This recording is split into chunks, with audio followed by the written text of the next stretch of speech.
Mix 94.1. So I'm snapping 1, 2, where are you? Hey, Rosa Linn, thank you so much for taking some time to talk with us today. My name is Matt Fantone. I'm from Mix 94.1 here in beautiful Canton, Ohio. And I didn't realize this before I started researching you. We've been playing Snap for a little bit right now, but you are Armenian.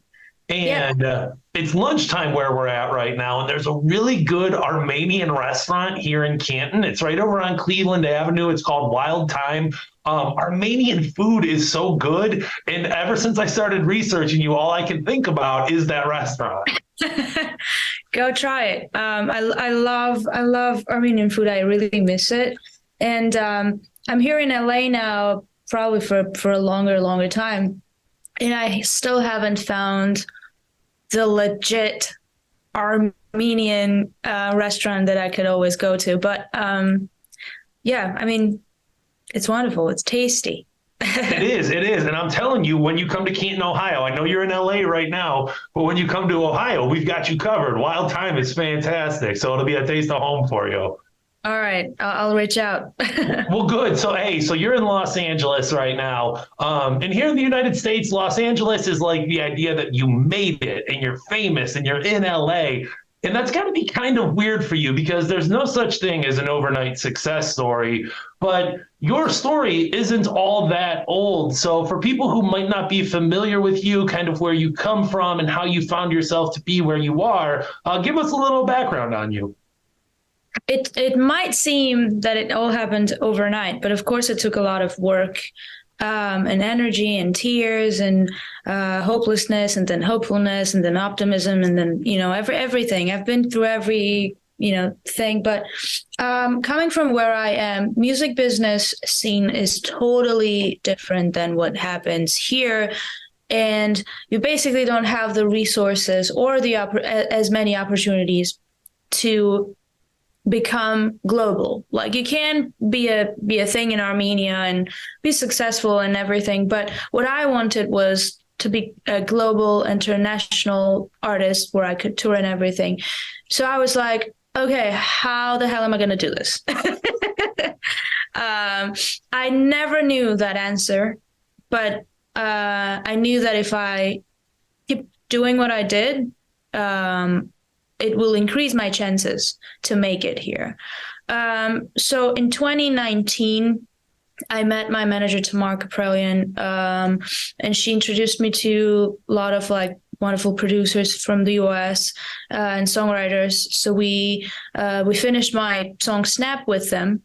And then we had it kind of like waiting for its time. And then 2022, Eurovision happened. I represented my country in Eurovision, and after that, Snap got viral on TikTok, and I signed my deal, and I came here, and I'm starting to write like more and more and more, and it's wonderful. It seems like an overnight thing, but it never is. The time that I spent on just convincing myself that just keep doing and wait until your moment comes.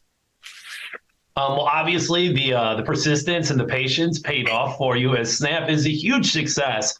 And let's talk a little bit about that song because we're playing it a lot. I think people absolutely love it. It resonates with a lot of people. And explain where you were and kind of who you were when that song came to you and how it came to be. When I was 17, I came to the US as an exchange student. I was a senior in high school, and that was already a big change for me mentally, a complete new atmosphere and everything, new people, no family, absolutely alone. And I came here and I struggled a lot, and then I fell in love, and I was like, okay, I like it here. And then, but it was never meant to be, let's say. So I went back, and I just couldn't get over that feeling at all. And then another round of changes, readjusting to Armenia again, readjusting to being surrounded by the people that I always knew and that they know me. So it was like a cycle of a lot of pressure and stress and, depression and heartbreak, and everything was just kind of like combined together and happening at the same time. And I was like, I'm about to snap. That's the whole idea of the song, that in the pre-story of why I wrote that song or how I felt the way I felt then.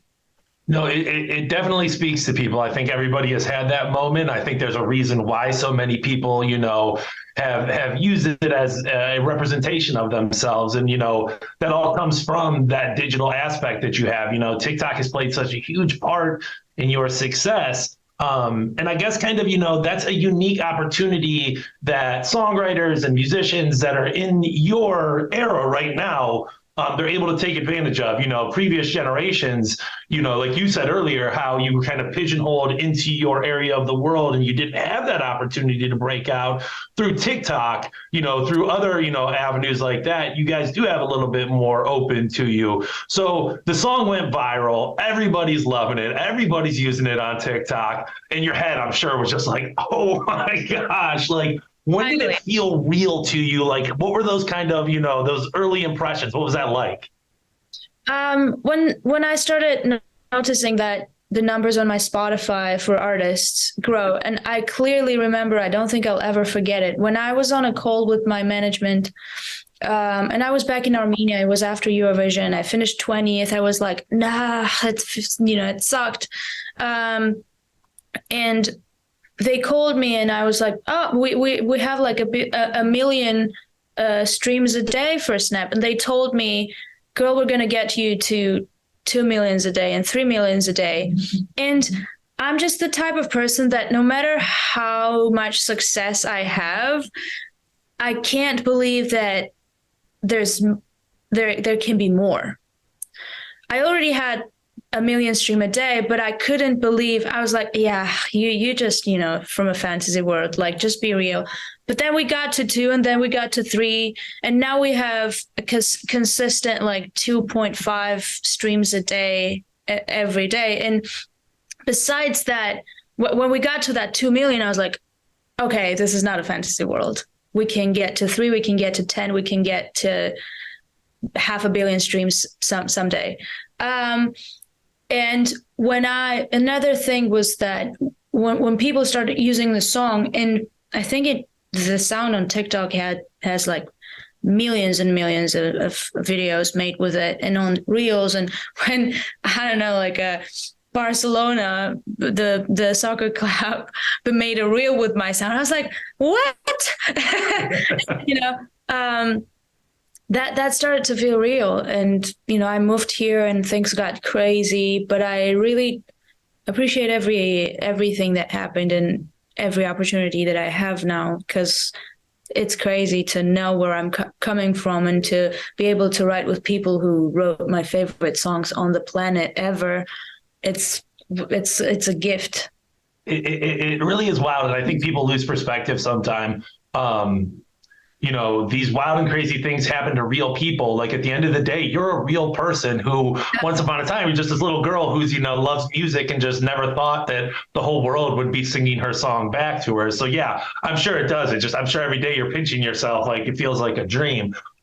So let's keep talking about, you mentioned some of your favorite people. We talked about dreams, and you've got a bright future coming up here because, yes, you're riding the high of Snap right now, but you are heading out on the road with one of the biggest names in music, Ed Sheeran. I'm sure that has to just feel like, a dream come true. Not only are you going to be able to share the stage with him, you're going to be able to learn from him and kind of like pick up, from one of the most successful musicians on the planet. Like, what does the summer look like for you? What are you most excited about? I'm excited about a lot of things, but I think the first thing is singing on the stadium is my wildest dream. Like, that's not only dream, that's what I want to do every day of my life. And I'm not exaggerating. I want to do it every day, twice a day. And so that's I'm so excited about it. And also, I'm so excited to learn from Ed and just to talk about life with him, just to talk about music with him, because it's just like an opportunity to talk with one of the best songwriters ever. I think he is one of the best songwriters ever, and he's still young, and he's gonna write some great stuff for like throughout the years, of course. So I'm as a learner, as a new artist, I think I won like a lottery ticket to go on a tour with him. And I'm also 2 days ago, I was told that I'm going on tour with Young the Giant. Yes, so so my whole summer is going to be touring, and it's going to be crazy and exhausting, but I am so excited about it. Yeah, I mean, I can't wait to see what comes out of it. I know the closest Ed Sheeran tour coming to us is by Pittsburgh. I know we've given away tickets. I know we'll be giving away more. I know our listeners are going to be excited to see it. And honestly, on the other side of this summer, I feel like, you're just like I said, kind of riding the wave of it right now. What you come out with on the other side, I believe it's going to be just as fantastic. So Rosa Linn, the song is Snap. People absolutely love it. I know it resonates with a lot of people. If that song speaks to someone, if they love it, if they feel like it's their song, what would you want to say to them? How would you want to, show that appreciation? If that song makes you feel sad, because of some reasons, just know that, let's rephrase. If the song makes you feel something, I've done my job right. But the whole message of the song is that nothing lasts forever. Even if you hurt, even if you think that it's the end of the world, it's not the end. Only death is the end. Maybe death is not the end. So whatever happens in our lifetime now is definitely not the end. And there can be doors that will open. There will be people that you meet and you will fall in love with. Because after thinking that I will never fall in love again, my heart is broken, shattered to pieces, I fall in love every single day with the wonderful people that I meet in some or other way. Love is a very wide thing, and I think you just need to allow yourself to be open for as much of it as possible. Absolutely fantastic. Rosa Linn, thank you so much for joining us today. I do appreciate your time. Thank you so much. Snapping 1, 2, where are you? 'Cause you might snap.